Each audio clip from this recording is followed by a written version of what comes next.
जी students, अस्सलाम वालेकुम। हदफ group of colleges की तरफ से मैं आपको इस लेक्चर में वेलकम करता हूं। इस लेक्चर सीरीज में हमने चैप्टर 10 के शॉर्ट क्वेश्चन जो हैं वो स्टार्ट किए हैं।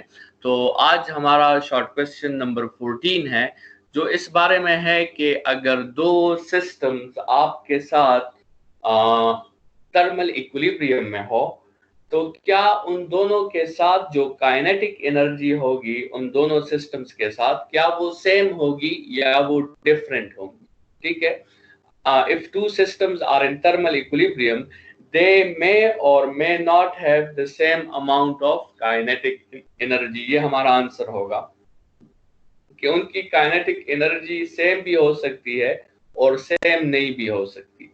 ठीक है स्टूडेंट्स, यहाँ पर इस क्वेश्चन को थोड़ा सा समझना जरूरी है कि क्या वो ओवरऑल सिस्टम की काइनेटिक एनर्जी की बात कर रहे हैं या आपके साथ एक इंडिविजुअल मॉलिक्यूल की, जो एक सिस्टम के साथ बिलोंग करता है और एक दूसरा मॉलिक्यूल जो दूसरे सिस्टम के साथ बिलोंग करता है, इन मॉलिक्यूल्स की बात हो रही है या फिर द होल सिस्टम की बात हो रही है।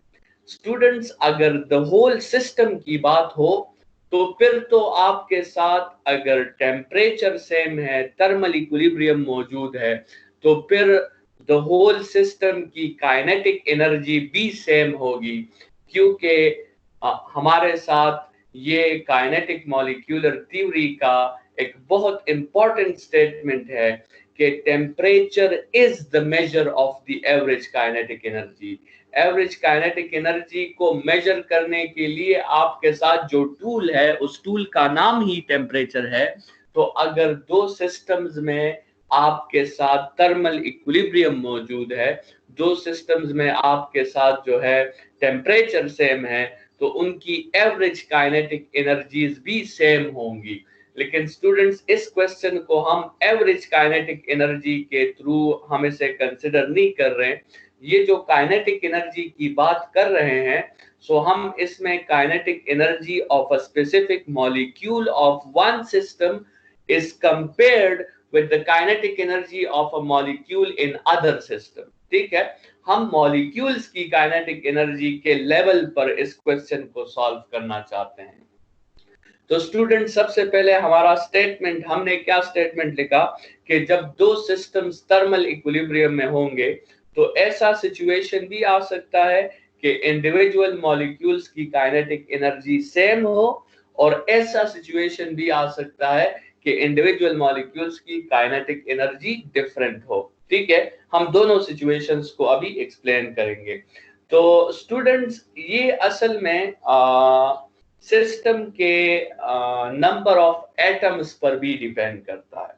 अगर दोनों सिस्टम्स का टेम्परेचर भी सेम है और नंबर ऑफ एटम्स भी सेम है या नंबर ऑफ मॉलिक्यूल्स भी सेम है, तब आपके साथ दोनों सिस्टम्स की इंडिविजुअल काइनेटिक एनर्जीज सेम होंगी। लेकिन अगर टेम्परेचर सेम है और नंबर ऑफ एटम्स आपके साथ सेम नहीं है, तो फिर स्टूडेंट्स आपके साथ इंडिविजुअल काइनेटिक एनर्जी भी सेम नहीं होगी। इसको अभी थोड़ा सा मैथमेटिकल फॉर्म देते हैं जिससे आपको समझ आ जाएगा, लेकिन फिलहाल आप जरा ये रीजन इसका नोट कर लें।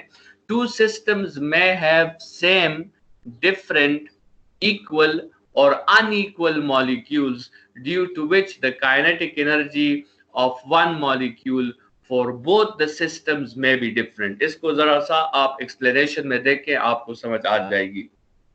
स्टूडेंट्स, एक्सप्लेनेशन का हेडिंग दे और फिर आप लिख सकते हैं कि let we have two systems, system 1 and system 2 which are in thermal equilibrium. Thermal equilibrium का मतलब उनका टेम्परेचर सेम है and there is no reason of the heat flow between these two bodies. ठीक है, टेम्परेचर इनका same है, thermal equilibrium है। ठीक है, so this means that they both are at the same temperature. Now according to kinetic molecular theory, temperature is the measure of the average kinetic energy। तो अगर इनका टेम्परेचर सेम है तो आपके साथ इन दोनों सिस्टम्स की एवरेज काइनेटिक एनर्जी भी सेम होगी। Students, average kinetic energy same होगी। आपके साथ जो क्या है, जो इंडिविजुअल काइनेटिक एनर्जी है वो सेम नहीं होगी, एवरेज काइनेटिक एनर्जी आपके साथ सेम होगी। और एवरेज का मेथड आपको पता है students, the total kinetic energy of a system divided by the number of molecules या the number of items of that system। तो अगर लेट सपोज सिस्टम 1 में 1000 मॉलिक्यूल्स हैं, कंसिडर करें, और सिस्टम 2 में 3000 मॉलिक्यूल्स हैं, तो आप इस एवरेज का फॉर्मूला पुट करें, काइनेटिक एनर्जी 1 डिवाइडेड बाय 1000 कर दें और काइनेटिक एनर्जी 2 डिवाइडेड बाय 3000 कर दें। यहां से अगर आप ये रेशियो निकालें काइनेटिक एनर्जी 3 का काइनेटिक एनर्जी 1 के साथ, 2 का 1 के साथ, तो आपको 3:1 आंसर मिलता है। तो स्टूडेंट्स, यहाँ पे आप देख लें कि इंडिविजुअल काइनेटिक एनर्जीज आपके साथ इक्वल नहीं है, क्योंकि यहाँ पे एटम्स की तादाद जो है वो इक्वल नहीं थी। अगर ये एटम्स की तादाद इक्वल होती तो आप दोनों साइड्स पे से कैंसिल कर देते और आपके साथ रिजल्ट आ जाता kinetic energy 1 is equal to kinetic energy 2। तो इक्वल भी हो सकती है और अनइक्वल भी हो सकती है। कंक्लूजन में आप लिख लें कि चूंकि टेम्परेचर सेम है तो the average kinetic energy must be same, but the individual kinetic energy may और मे नॉट बी सेम। ठीक है स्टूडेंट्स, क्वेश्चन नंबर 15 की तरफ आते हैं। क्वेश्चन नंबर 15 इस बारे में है कि हम वर्क को तो कंप्लीटली हीट में कन्वर्ट कर सकते हैं, लेकिन क्या हम हीट को कंप्लीटली वर्क में कन्वर्ट कर सकते हैं या नहीं कर सकते, तो इस पे हमने बात करनी है। तो स्टूडेंट्स, हमें पता है कि we can convert work completely into heat, लेकिन हम हीट को कंप्लीटली वर्क में कन्वर्ट नहीं कर सकते। ठीक है, रीजन इसका क्या है, क्योंकि ये केल्विन स्टेटमेंट के अपोजिशन में है। वैसे तो फर्स्ट लॉ का जो आइसोथर्मल प्रोसेस है वो हमें ये बताता है कि आप ये कर सकते हो, आप हीट को वर्क में कंप्लीटली कन्वर्ट कर सकते हो अगर आप टेम्परेचर को कांस्टेंट रखो। लेकिन जब भी हमने हीट इंजन डिजाइन किए हैं एक्सपेरिमेंटल बेसिस पर, हमें कोई भी हीट इंजन ऐसा नहीं मिला जो हमारे साथ 100% इफिशिएंट हो और जो कंप्लीटली जो है हीट को वर्क में कन्वर्ट कर रहे हैं। तो रीजन जो है इसका हमने लिख दिया कि ये सेकेंड लॉ के खिलाफ है, ऐसा आपके साथ हरगिज मुमकिन नहीं हो सकता। एक्सप्लेनेशन में फिर आपने जो है फर्स्ट लॉ को थोड़ा सा टच कर लिया, फिर आपने एक्सपेरिमेंटल एनालिसिस की और फिर आप दोबारा लिख लें। तो एक्सप्लेनेशन में आप कह सकते हैं कि according to the first law of thermodynamics it is possible to convert all the work to heat, but it is not possible according to the second law of thermodynamics। याद है स्टूडेंट्स, इसी को तो हम limitation of first law of thermodynamics कहते हैं। So the efficiency of a heat engine is given by this formula। We have two cases in which the efficiency may be 100%। इस formula के मुताबिक या तो Q2 की वैल्यू 0 हो और या Q1 की वैल्यू इन्फिनिटी हो, तो फिर आपके साथ एफिशिएंसी 1 या 100% की इक्वल आ सकती है। देखिए स्टूडेंट्स के Q2 की वैल्यू के 0 होने का क्या मतलब है। Q2 की वैल्यू की 0 होने का मतलब ये है कि हीट हाई टेम्परेचर रिजर्वायर से निकले लेकिन लो टेम्परेचर रिजर्वायर को ना मिले। No heat is rejected to the low temperature reservoir। This is not possible according to the Kelvin statement, or according to nature work can be done if there is heat flow। ठीक है, work can be done if there is heat flow, and for heat flow heat must be taken from the high temperature reservoir and heat must be rejected to the low temperature reservoir। Students, जैसे हमने पिछले short question में भी बात की कि जब heat किसी बॉडी से निकलता है तो उसने पहले से ही प्लानिंग की होती है कि वो किस बॉडी से निकल रही है और इसे किस बॉडी तक पहुंचना है। तो ये तो हो ही नहीं सकता कि हाई टेम्परेचर रिजर्वायर से हीट निकले और वो लो को ना पहुंचे। ठीक है, तो हीट का फ्लो जो है जब होता है तो उसने अपनी डेस्टिनेशन तक जरूर पहुंचना होता है, और वो इस तरह नहीं हो सकता कि दरमियान में आप उस हीट को वर्क में कन्वर्ट कर दे सारा का सारा और वो अपने डेस्टिनेशन तक ना पहुंचे। तो हीट अगर हाई टेम्परेचर से निकली है उसे लो टेम्परेचर तक जाना ही जाना है, और ये हीट फ्लो अगर होगा तो आप रास्ते में इस हीट फ्लो के थोड़े से हिस्से को वर्क में कन्वर्ट कर सकते हैं, आप कंप्लीटली इसे वर्क में कन्वर्ट नहीं कर सकते। स्टूडेंट्स, Q1 इन्फिनिटी का मतलब ये है कि आपके साथ हाई टेम्परेचर रिजर्वायर से आप इनफाइनाइट अमाउंट ऑफ हीट ले सकते हैं, जो भी फिजिकली इम्पॉसिबल है। फिजिकली आपके साथ इस फिजिकल वर्ल्ड में हर एक क्वांटिटी, फिजिकल क्वांटिटी वो फाइनाइट है, और आप कोई फिजिकल क्वांटिटी जो है वो इनफाइनाइट उसमें नहीं ले सकते। तो ये दोनों केसेस असल में इम्पॉसिबल केसेस हैं, जिससे ये साबित हो जाता है कंक्लूजन में कि no heat engine is 100% efficient, क्योंकि ये against the second law of thermodynamics है। और सेकंड लॉ ऑफ थर्मोडायनामिक्स असल में लॉ ऑफ नेचर है, ये नेचर की उसूल है जो हम सेकंड लॉ में डिस्कस कर रहे हैं। तो आप इस तरह भी कह सकते हो कि 100% efficient heat engine is also against the law of nature. Students, question number 16 आपके साथ है कि एंट्रोपी को हम अक्सर औकात टाइम एरो कहते हैं। एंट्रोपी को टाइम एरो क्यों कहा जाता है?